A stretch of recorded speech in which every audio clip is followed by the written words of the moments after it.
Hey guys, you are on La Femme Confiante, and we are here with Wendy Karnish, designer, wardrobe specialist, and sewing teacher. Welcome, Wendy. Thank you, Fleur. Nice to see you. Nice to see you too. I'm just trying to get this camera to work, but it's a little difficult. Okay. Oh, there we go. Oh, that's so much better. Okay. All right, guys. So, I'm so excited to have Wendy today because she is awesome. She just made all these awesome clothes, like for herself, and the structure of the clothes is incredible. So, I'm really excited to ask Wendy some questions on clothes, and how long have you been in the industry? Oh my goodness gracious. Well, I've been sewing for 50 years, over 50 years. In the industry since I was, since 1976, which is when I finished going to design school at Philadelphia College of Textiles and Sciences. Okay. And I started out in that school to be a textile designer because I had heard that the clothing industry was so difficult, so cutthroat, from friends of my parents who were in the industry. And I decided I didn't want a difficult, hard life. So I went to textiles, which was, I figured I was close. And after a year and a half of learning all about how to do woven fabrics, knit fabrics, print fabrics, I realized I didn't have a feeling for making a fabric. But if you showed me a piece of fabric, I got visions of what it would be good in. And then I realized I had to go back to apparel. So I switched my major to apparel design, and I learned pattern making techniques and sewing techniques for the industry for making commercial clothes. And I already was a sort of a fine dressmaker by being a home sewer, mostly self-taught. But I realized that I couldn't design fabric, but I could design clothes. So that's what started it all. And I've been in the industry in some form ever since. Okay. Yeah, she's really good. I think it was like 2 years ago. She was really teaching me how to make clothes and ponchos and all this stuff. And like, I don't know, it was so much fun to learn from her. And yeah, I posted a picture once of a poncho. She's the one that taught me how to make it. And she did a fabulous job. It's killer. It's a great big wonderful collar, and it's a beautiful design with gorgeous fabric. Italian wool, I think. Yeah, it was Italian wool. Oh my God. I could see that Fleur had great taste. Great taste. Thank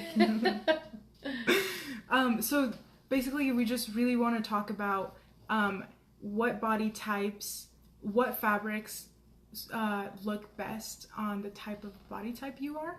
That's a really, really huge factor into styling and dressing for yourself. So Wendy, like with your experience in the fashion world and working with different women, because I'm pretty sure you've worked with a lot of women, what have you learned, and like what mistakes have you done that taught you hugely about the way we are structured and how our body works with fabric? Okay, that's not like a little question. I know, so I'm just gonna say what I can. Basically, I really have loved your recent blog about not following trends. There's so much validity to that. There's so much thoughtfulness in your ideas and opinions. They're absolutely correct. I totally agree. And I work from them a lot.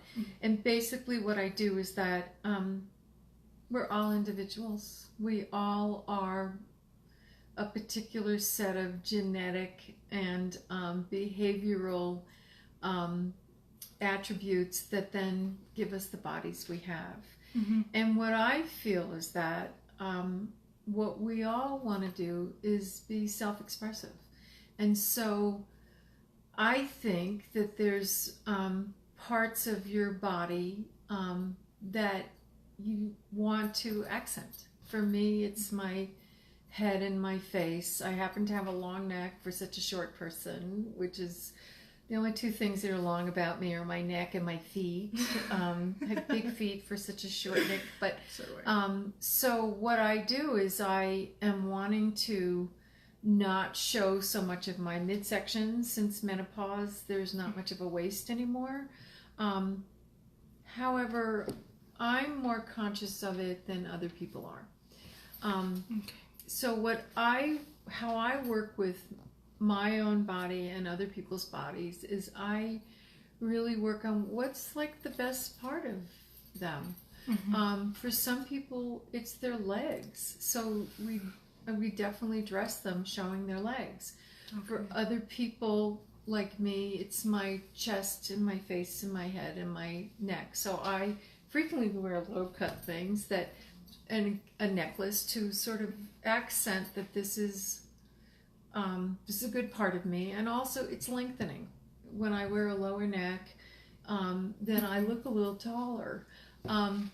So I think realizing, and not in a judgmental or critical way, I think the big mistake so many of us make is that we pick on a body part that we don't like. And we think that's our whole self. And it's not. It's just a part. As a whole person, as a whole being, we have many different parts to us. And we're energy. We're energy and we're fluid and things change. And I think if you can try and see yourself as a whole person and choose the pieces that you have to love them all, but then choose the pieces that you want to accent. So for me, being short, I look better in pants because there's airspace between my legs and it makes my legs look longer. And so I tend to wear pants more than skirts. And I tend to wear simple pieces, simple shapes without a whole lot of detail. Because I already am small, I don't want to be overwhelmed by too much fabric. Like I can't wear things that are too big. I can't wear things that are blousy. I don't, the only time I look good in a tunic is if it has high slits and I'm wearing a very slim pant. So it's a lot about proportion and accents, what you want to accent about yourself. Okay. And can you explain a little bit about what you said? Don't focus on like the thing that you don't like about yourself, but focus on like your whole self. So like for example, me, like I'm a plus size woman, right? So do you kind of have to bring out the parts of you that bright up, like that people, not that people like, but that shine more? So yes. Do you know what I mean? Yes. Well, I think for you're a plus size woman, but you're also tall.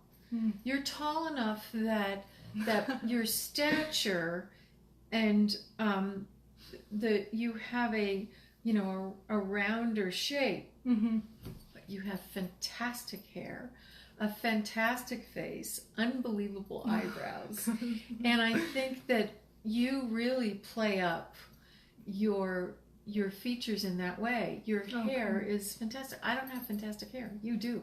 And you make sure that it's there and it's a big statement about you. And your eyebrows are a big statement about you and your beautiful skin. And then what you wear is, you tend to like things to be more flowy because I think you like the way that feels. And so you wear pieces that are strong, but also subtle. So like today you're wearing a beautiful print that is not fighting with your features. And the print is, there's subtle tones of beiges and browns and tans and taupes, which work with your skin and your hair and your eyes, but it's not like such a bold print that you're not seen. Okay. And I think that's the thing, is that you need to consider your whole self. We're all a huge conglomeration of pieces and parts and bits, but we make a whole. And when you look at other people, it's easier to see that they're a whole to you. Yeah, they may have big thighs, but you don't think about their big thighs when you're listening to how wonderful they are, and how, or you're seeing how enthusiastic they are, you watching them dance, or you're watching them speak, or, you know, whatever, or they're wearing a fabulous red dress. You're not thinking about their thighs. You're thinking about how great they are. And, and that's true. It's easier to see other people sometimes, but you have to use the same compassion and empathy that you use for, and the kindness you use for other people in judging them or not judging them. You have to do that for yourself. So to judge yourself and criticize yourself for the things that you don't have, boy, that's a big waste of time. You have to embrace the things you don't care for about yourself and really celebrate the things that are great. We all have great things about us. And we have stuff we wish we didn't have. Okay, you know? But you're still a whole wonderful human being that's here to express yourself and here to do the good work you're supposed to be doing, especially if you're serving. And can you explain a little bit about colors too? Like what type of colors for what skin tones? I know there shouldn't be like a rule, but there are certain colors that make certain features about yourself pop out. What have you experienced? That's a complicated little one, because there are many color theories. And there's a lot of color consultants out there. And what I have found in my experience, and mostly with myself, is that I don't agree with so many of them. There are a few people who are doing really great work with color, but they're actually doing better work with personality types. And Carol Tuttle is one of them. She's come up with 4 personality types and then 4 subtypes for those personality types.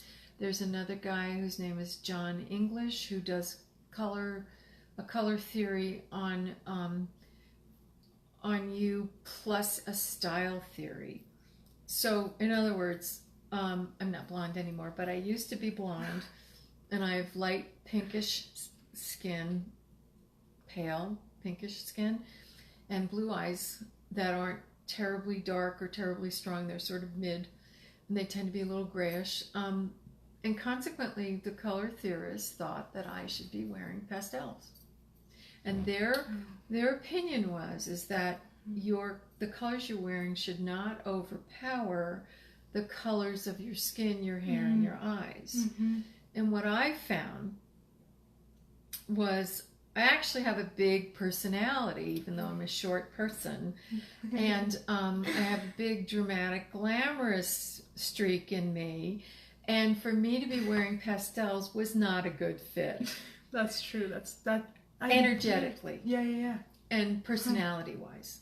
So I wear stronger colors, and now that I'm grayer, I wear a lot more black and white just because it's a high contrast. And I just feel better in reds and turquoises, and and since my hair has gone gray, I'm wearing more pearl grays, which are softer, but they're still sort of tonal with my hair and my skin. So I think it's more complicated than just what looks good on your skin and your hair. You have to like it. That's true. It doesn't matter what anybody tells you the color you should wear. You have to like that color. That's true. I think for the most part, as a generalization, if you have warm skin tones as opposed to cool skin tones, you look good in warm colors. On the other hand, there's a couple of colors that everybody looks good in. One of them is periwinkle, the other one is turquoise. Some people say coral. And they're strong enough color without being too gray or murky or too harsh and electric. I can wear blues But if they get to be a harsh royal, it's not a good color for me. It's it's harsh, and my features are softened and they are rounded. And if I'm wearing something that's too strong, you don't see me anymore. You see the color. Okay. So I think it's complex, and I think it's for everybody to figure out by going shopping and trying things on. And even if it's not the right color or the right shape, just what is it about this that you were drawn to?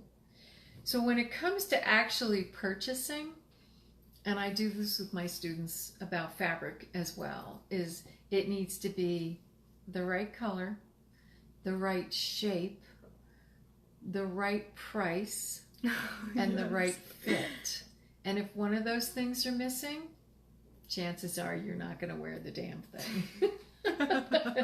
And I've had people tell me when I go to do their wardrobes, they go, well, I just really like the shape. I said, yeah, but the color's no good.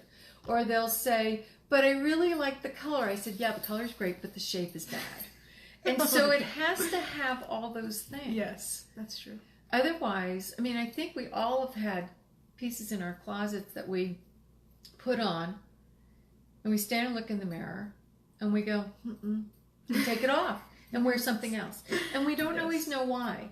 Well, I'm saying you could start with color, shape, fabric, if it's itchy, if it's too clingy, if it's too much, it's too drapey, there's something wrong. It doesn't feel right to you, and you're the one we're trying to please. Okay. Nobody else. Yes. What's your type of, first of all, I never thought about the whole personality type. That's so true. That's so spot on.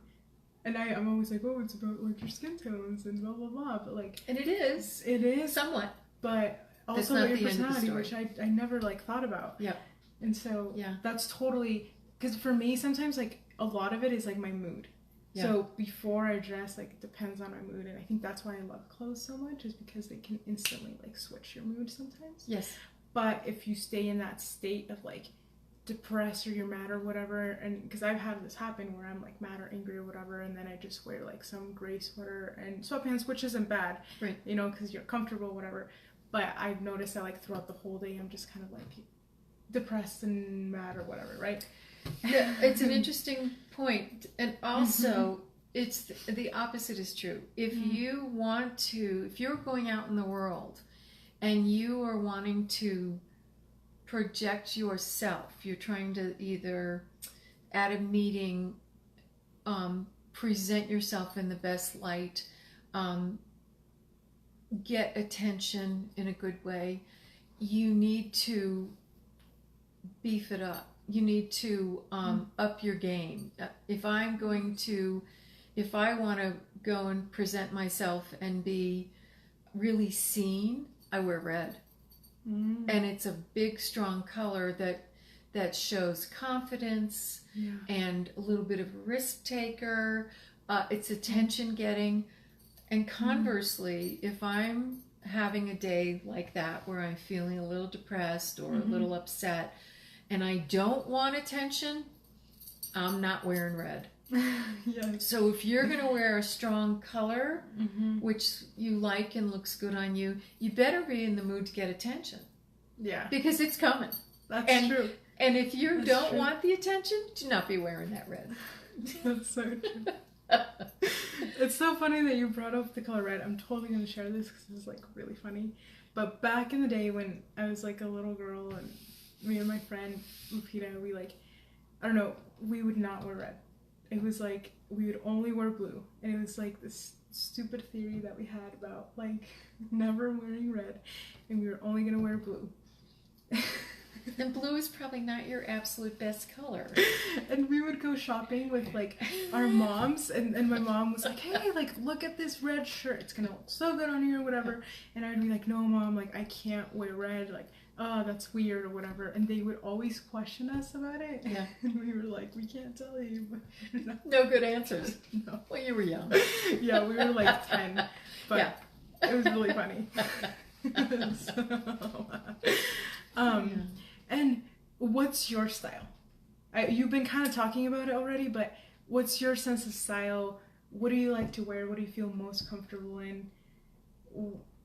Okay, yeah, I asked like 5 questions all in No, one. but it's all in question. It's good. I think that my style is a very simple style. I'm going for elegant, sophisticated, arty, unusual fabrics, unusual textures, but mostly simple shapes. And it's partly because of my height and my weight, that I'm not a willowy, long-limbed type. I am shorter and rounder and now older, and I feel like I still want me to be the most important thing. So if I'm wearing a big print like I'm wearing now, which was just a killer print to me because it's a Japanese fabric, I and love it.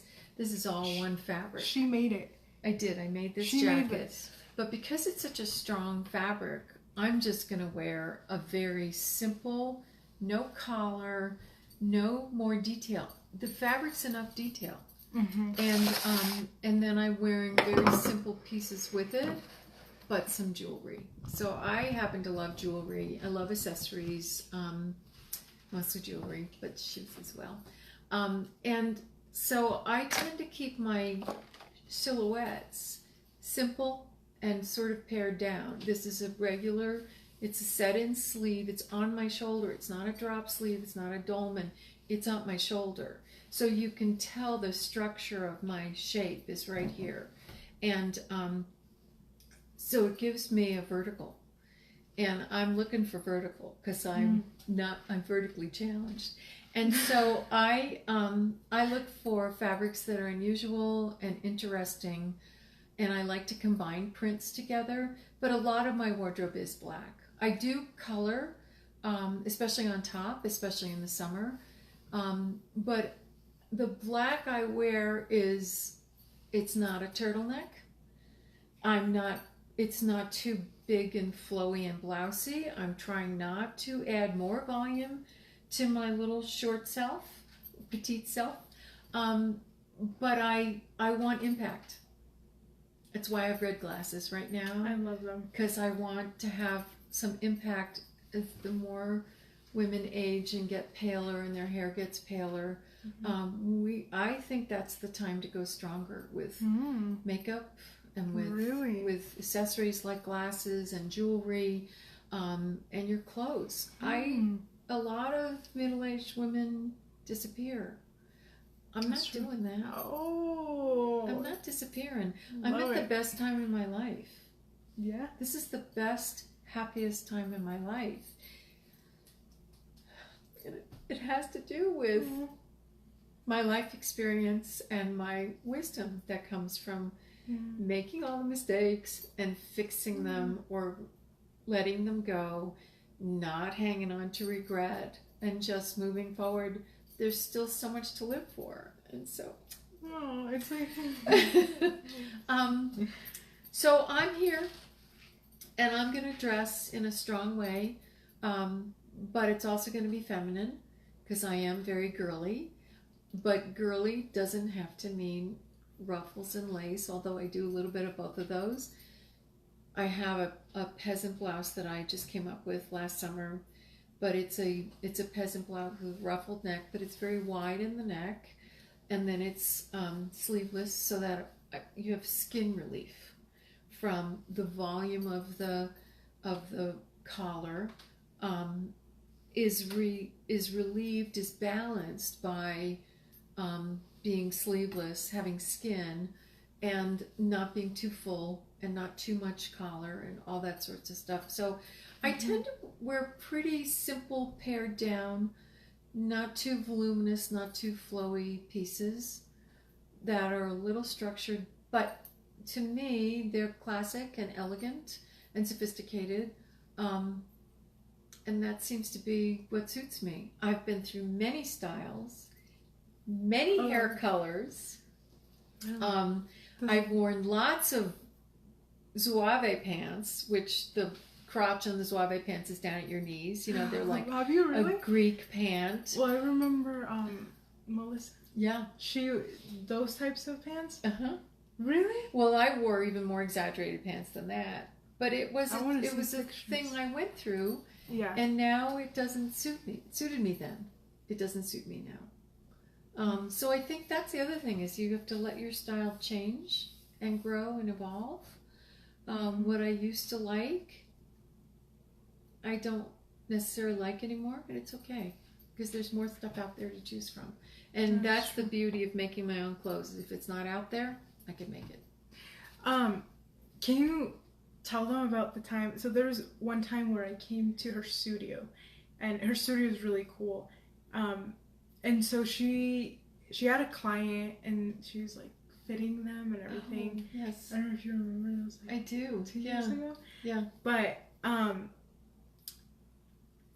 she showed me a suit that she has made from Coco Chanel, like the like a replica, no, like a Chanel suit.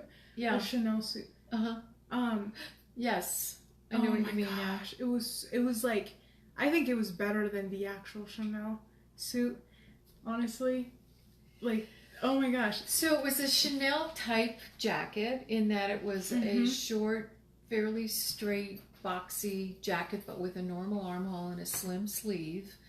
And what Chanel did with her little suit is the jacket had detail trim that was either added from a different fabric or was self fabric that they fringed. And so this was fabric that I fringed and put rows upon rows around the whole neck and down the front. Is that the suit you meant? Yeah. And on the sleeves at the hem.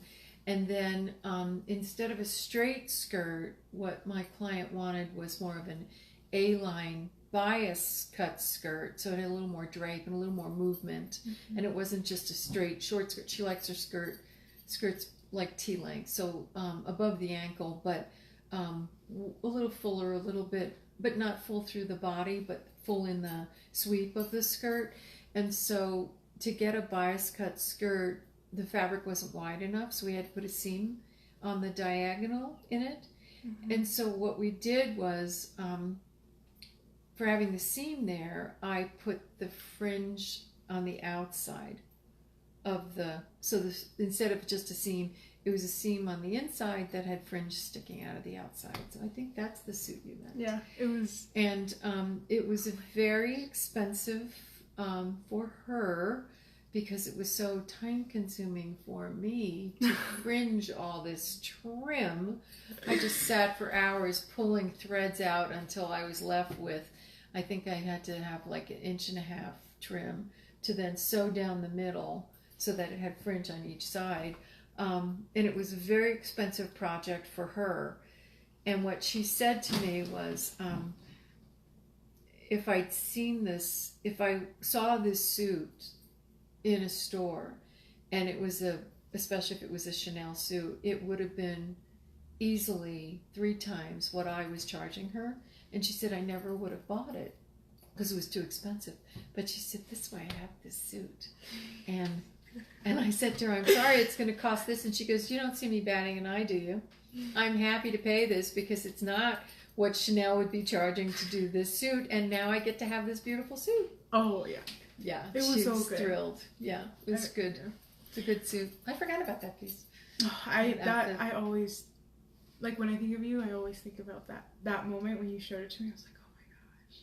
Well, I did another project with her that I can show you the results of. It's on my phone, and it was again a complicated thing and quite fantastic. Where she brought me a silhouette, she brought me the fabric, and then she brought me a picture of something that she would like, something like this. And I said, well, it had this detail in the front. And I said, well, what's that going to be? And she said, we have to decide. We have to figure it out. So it could either have been a piece of brocade, which was different than the rest of the fabric, or it could have been ribbons sewn together. And I got the idea to make it like a pieced whole front. And so I pieced several colors with her fabric and came up with what became like the bodice of the coat, which was more of a blouse, but it was just really long with high side slits, and then made a pieced section for the back. I'll show you. Oh yeah, I want to see it. And maybe we can get it on Facebook because I don't know how to do that. We'll post It's on my phone. And so you came from New York. Yes, I'm a New Yorker, born and bred.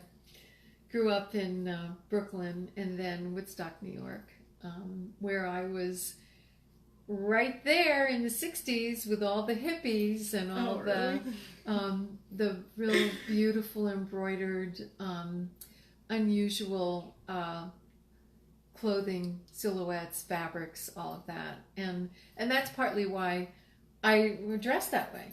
I dressed that way so much in the 60s and a good part of the 70s that now the boho look isn't exactly what I want to do because I already did it. So that happened back then? Yeah, that really? was. And was that the first time that they ever did it? Yes, it was the first time. So it was like a huge deal. It was a huge, big deal. Really? And tie-dye was in for the first time, and all kinds of layerings and leather boots and suede pieces that were all ornate, and they were embellished, and they were beaded, and they were lots of embroidery and lots of volume in their clothes, and so having done that, been there and done that, I kind of don't do that now. I kind of do a version because I love embroidery, and I love like my peasant blouse isn't very full. It's a peasant blouse, but it's not huge, and I combine fabrics to make. I like to do like polka dots with stripes or polka dots with florals, that kind of thing. So that's what my peasant blouse has. But yeah, that's when fashion basically broke open in the 60s. So that's with the hippies. Really? Yeah. I didn't know that. Yeah. A lot of people call me a hippie. I don't know why. I think because now they're calling it boho, like it's short for bohemian instead of hippies. So bohemian is a very flowy fabrics and very fabrics that move, and embroideries and details and embellishments and all that kind of stuff. I could see why they would say that. Although you're not always that, but you know, you're not today. You're not that today, but and now you're in Boulder. Yeah. What did you do in New York though? What did you work with? Like, what happened in New York? Well, I went to college for a year, and decided that liberal arts wasn't for me. And then I took a year off, and I lived at home in Woodstock and worked. And then I went to the Philadelphia College of Textiles and Sciences, and I got a semester short of a degree. But I ran out of money, and it sort of didn't matter. I knew what I was doing, and I got a job. My first job was with a company that manufactured in India. So I got to go to India for 6 weeks and see how production was, and see, so I could actually help them as a designer. And then I went to New York, to Manhattan, to work in I got a job at a place that was a studio where they had knitting machines, and they did the first sweater samples from either for designers, big time designers like Jeffrey Bean at the time and Calvin Klein, to Sears. I mean, they did anybody that needed a sample sweater, they would produce 10 samples of a garment, a sweater that was cut and sewn or full fashioned or whatever it was supposed to be within the knit sweater, and I was the pattern maker and responsible for making it. So the knitting machines were in the place, which was fascinating. And then the knitted fabric would come off, and then I had a seamstress, and I would cut it, and she would sew it, and we would finish it, and that's a job I had in New York. And I got to a point where I'd always wanted to live back in New York as an adult. And then I got tired. I was exhausted from just the pace of New York and the noise and all that. And I thought, you know something, if you're going to live in New York and be in fashion, it's because your desire is to work for a big company. And I realized I wasn't the corporate type. Yeah. Because even as a designer, when you work for a big company, there's so many restrictions because it's about the bottom line. It's about how much can you produce this garment for, how much can you sell it for, how your markups are, if the thing's going to sell. Do you keep it in the line? It's all about money at some point. And design is very small aspect of the fashion world, really. And I realized that I didn't have a dream to work for Calvin Klein or Oscar de la Renta, and I wasn't good with corporate, and so there's no reason to be in New York now. Yeah. Really, there's no real reason. So like starting your own business in New York as a clothing line, it's not... It's tough. It's tough, yeah. It's tough in so many ways. It's expensive. Living is expensive, but on the other hand, you have manufacturers. Just if you're a small manufacturer, it's really hard to get your stuff made. So I decided not to stay in New York, not to do a line in New York, and I moved to California. Oh, and then what happened in California? Well, then I did do my own line, and I was able to find smaller manufacturers and to do smaller quantities of the clothes that I was doing, which meant less investment on my part. And I did really well. And then I also got married while I was there. And my husband's company was moving to Broomfield. And I was a New Yorker, and I was done with winter. I was happy to be in Laguna Beach. Thank you very much. And it was paradise as far as I was concerned. And then after I was there for 13 years, and 5 of them we were married, and he said, "No, we're going to Colorado." I said, "No, I don't do winter. I don't care for winter." And he said, "Well, the company's going, and I think we should go." And I was very upset. And so I moved to Colorado with him because I figured, well, I could either get divorced and stay in California, or I could come with him and see what happens. And so I decided to come with him and see what happens. And that was 27 years ago. I thought we'd be here 5 years. Oh my gosh. Were you guys, so you were in Broomfield? No, we were always here in Boulder. So but his company was in Broomfield. But he said, we'll live in Boulder. I'm like, I don't care. It has winter, doesn't it? No, I'm not going. Boulder, I love Boulder. Oh my gosh. There's like all these like famous people always come to Boulder. Yeah. And it's a really nice atmosphere, I think. I love it. It resonates with me. Of course, no place is perfect, but it's a very nice town, and I've made a really nice life, and I've made a really good business from, some of my clients I've known for 25 years. So I was working with another designer, Gila, who had her business in Boulder for already, seems like she had it for 15 years, and I showed up. And I became the second designer after her. Her name was on the door and on the label after all. And we became really good friends, and we would go and buy fabric together. And I had a different skill set than she has. And her thing was she would look at a fabric and she would come up with a collection of a particular jacket or a particular skirt that she felt really showcased that fabric. And she was right. And she did beautiful collections. And then, but they were small collections because we were small. We had one store. We ended up with 2 stores, but just for one store, you don't buy a ton of fabric. You buy 30 yards of something, 10 yards of something if you find it. And you buy them from smaller manufacturers and stuff like that. So then when the next fabric was going to be worked with, she would design a whole other jacket, a whole other collection. And I would say, well, you know that jacket we did before?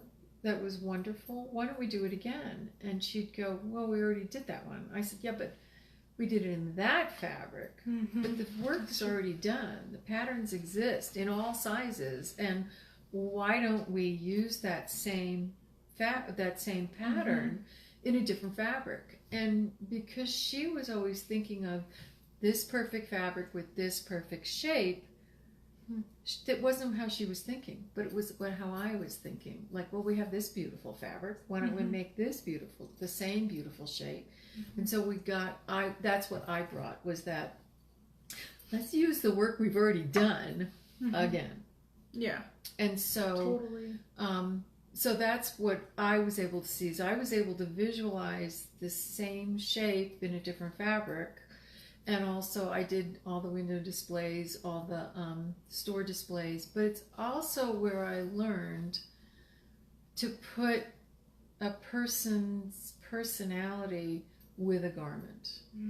So they would try on a jacket that they thought was a beautiful jacket, and it was.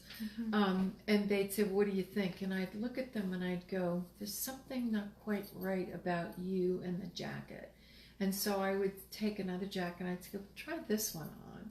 And then they would go in the dressing room, come out, and they go, oh, much better, much more me. And either it was a better color, or it was a better shape, or it was something that resonated with who they were.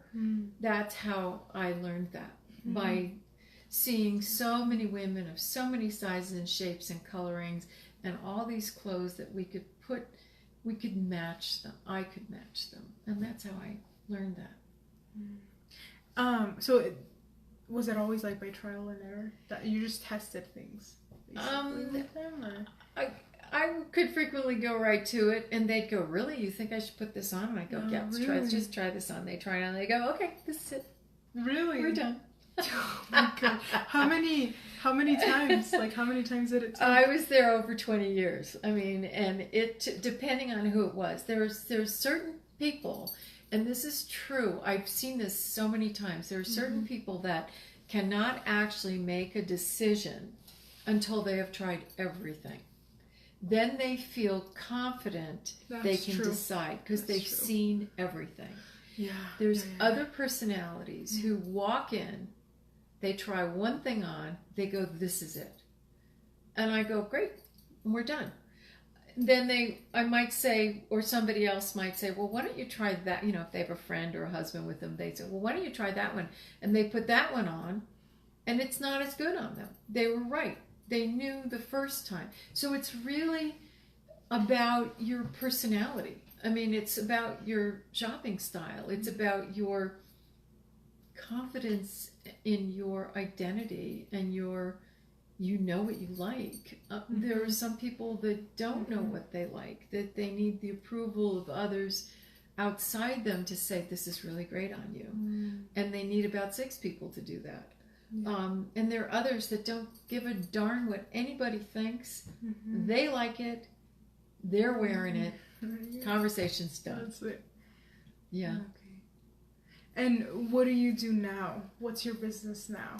So now, since we had to close the store, because Sheila unfortunately came down with MS, we closed the store, and then I ended up buying the business, which meant I bought the patterns.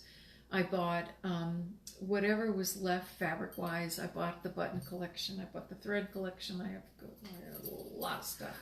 And a storage unit to prove it. Oh my gosh. So now what I do is I had to reinvent myself, which was really tough, because for nearly 20 years I knew exactly what I was doing 5 days a week.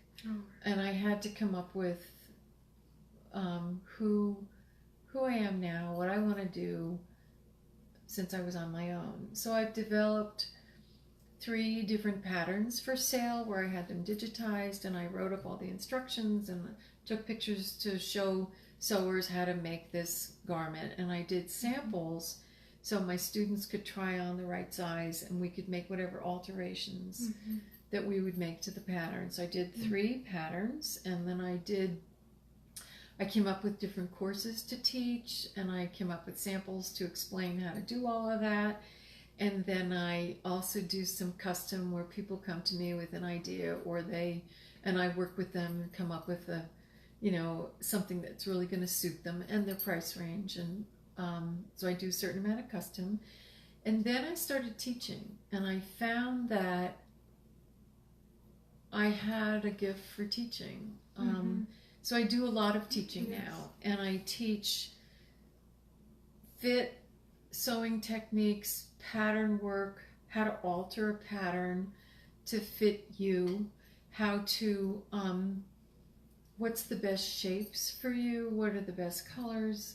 And so my students are always teasing, especially with Melissa, who one of the women I teach with one day a week at Alfreda's. And Melissa will say, well, I like that fabric on you, but let's ask Wendy. And then that's so true. They asked me, and in the background I'll hear some of the students say, if you don't want her to criticize it, then don't ask her. But if you're going to ask her, you have to take what she says. And other people say, just buy it if you like it. And I'll say, absolutely, just buy it if you like it. And they'll be holding up a fabric, and there's 4 people standing around, and they go, what do you think of this? And some people will say, oh, I think it's great on you. And I'm looking at it and I'm going, it's a little too grayed off. It's not happy enough. It's a little too sad. And I pull another piece of fabric and I go, how about this one? And unanimously, they all go, oh, much better, including the person. I see what you're saying, she says. This makes me brighter, makes me look happier, more vital. It doesn't deaden me up. I remember. Yeah. Yeah, she was my teacher too. I went to Alfreda's. I had made, I don't know what the heck I made. It was some weird several stuff. Garments. Several and brought to show me. And I was like, I need help. I don't know what I'm doing. Yeah. And I live an hour away from Boulder, so I came over here, whatever. And it was so funny. Like when I met her, I was like, hi, like my name is Flora, and this is what I have. And I showed her, like, I made some weird orange garment, and then this, like, coat. It was a white coat, and, yeah, she was like, okay, you need to learn how to sew, because you don't know. And I was like, yeah, no, I really do. Well, really actually, in her defense, Fleur had an enthusiasm and a very good idea of a beautiful taste in fabrics, and also a really great idea of what fabrics in what shapes. The issue was that the fabrics she chose were challenging, and the challenges showed up right away. Yes. And so then the actual garment couldn't quite be realized, so the vision couldn't come to fruition. And that's where I was saying, let's make something simpler, and without such a challenging fabric that's going to unravel the second you look at it after you've cut it. You can't even move it off the table because it's unraveling. I mean, so to try and be successful in having your design vision come to fruition, we chose fabrics that weren't as challenging. And I could see that she had a strong sense and a strong vision and opinion, and they were all so good. But what making clothes requires as well is the patience to work with the exact challenges of those fabrics to make it wearable. Yes. That's the thing about it. It's an art, but it's also a technique. It's engineering. It's architectural. There's so many parts to making clothes, making something to actually wear. Yeah. You're taking something that's 2D, which is the fabric, and you're turning it into something to 3D to put on a body. And the steps in between can't be left out. Yes. Yes. You know, or you end up with something that's unwearable. Yeah. I think that fabric that I chose for that jacket was a tablecloth. No, it wasn't. Was it? It was a fabric for like a Chanel jacket. Oh, really? But a Chanel jacket, when you work with a loose weave like that, you need to find something to back it so that it can't stand on its own, because it starts unraveling and you suddenly lose all the curve at the neck, you lose your shoulders. You suddenly have thread instead of fabric, and you can't really work with it. Yes. So what Chanel does a lot with those fabrics is they do an underlining that's of a stable cotton or silk organza, that you take your cut piece and you actually sew it to this piece of fabric. So now you're using the whole thing, and the fabric that's so interesting is just on the outside. It's just for the look. It's not for, you have to have a structure underneath it to keep it from falling apart. Yeah. That's what I had to do. That's what you had to do, but how would you know? Because you hadn't learned that. Yeah. She taught me a lot though. I like, when I did that poncho, but mostly it was because she helped me, I felt really good. Because I was like, oh my gosh. Like, but you did a beautiful job. I helped you, but you did it. Helped me a lot. You did it though. And it's a beautiful poncho. So she's a great teacher. She really, I don't know, she helps you see things like from a different perspective, and then create them. I don't know how, but she has this like magic to her. And I'm like, oh my gosh, like she like knows what you're thinking, and then you're like, wait, how did you know I was thinking that? Wait, why? So well, we connected, so that was true. Easy. That's true. Yeah. And can we show them the clothes you made? We could try. I think it's really difficult to see. Uh-oh. Especially when you drop the phone. All right, I'll just do this. And we should be done soon. Yeah, this will be the last. Okay. So. Okay. So let's see. I think what I'll do is just do real Oh, we quick. can show like how you were showing me here if you want. Well, what I was thinking was, are we still doing? Yeah. Okay. So this is a cotton Japanese fabric jacket that the fabric had all of this print, big print, scribbly. And the fabric was enough, I felt like. So I made something very simple out of it. This is the same pattern that I used in this jacket. And this is a cotton with stretch, and I lined it with silk, so it has a little more structure. But it's the same pattern that I cut, but look how they're different. I mean, I love the lining. It's a great lining, isn't it? Oh my gosh. Here's the same jacket again. This one I put a button on, and this is a very goofy fabric that is heat set. And I didn't have enough fabric, so I added a sheer bit for the sleeve, but turned it into a detail so that it doesn't just look like I didn't have enough fabric for the sleeve length. And that's, I mean, these are tricks that you can learn to as a design feature.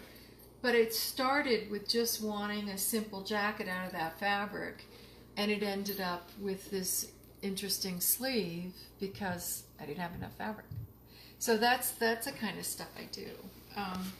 And then It's so well structured, and everything is like so perfect. Well, my point was to make clothes that did not look homemade. And I was in high school, and everybody was sewing, and I did not want my clothes to look homemade. So here's another blouse that I did, which is very wide in the neck, but has a cowl in the front. So it's a soft drape, a little bit of a cap sleeve. And this happens to be a wool gauze. And I've worn this top a lot. But this is my idea with, you know, a low neck, a wide neck, so that I have room for jewelry, and it features my long neck, and even though I'm short. So I wanted another one, and I copied that top and made a new pattern, and then made it in this rayon batik for summer. And I just loved the beautiful blue and white. It just looks like summer to me. It looks like the beach. So it does. It's the same top, but it really looks so different because it's in such a different fabric. And this time I didn't. This one I put a lot more shaping in with darts and things in the waist and in the hip. But I didn't need to do that with this. I thought this was enough with this print because I wanted to feature the print more. Yeah. So that's a couple of the things I do. Oh, and can we just show them the other black one too? Okay. It was she's so good. So this is actually a commercial pattern, a Vogue pattern that I made in it's a stretch rayon. It's sort of a suiting, but there was a little bit of fabric, so I made a top, and it has a pleat that goes up the front. It's actually a Tom and Linda Platt design with Vogue patterns, but you would never notice it the way they photographed it and the way they made it up at Vogue. It's not interesting. So this again does a cowl neck, but not in the same way as the drape. This is a little more structured. So I had this top, which I loved, and then I decided I wanted another one, and so I did this one in a batik, and this one is very drapey and very soft, and you can see it's the same pattern, but just looks so different because of the print. And I decided I wanted another one, and so here's a red one, and this is a batik rayon as well as the black and white one, but it looks so different because of the color and the fabric. So I have three tops that are the same design, but they look completely different depending on what fabric I've made them in, and they hang differently too. This one isn't as drapey as these are.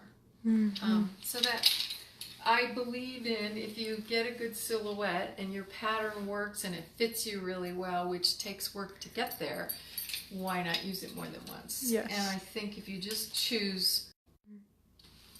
They're so good. Thank you. You're really, really awesome. Thank you.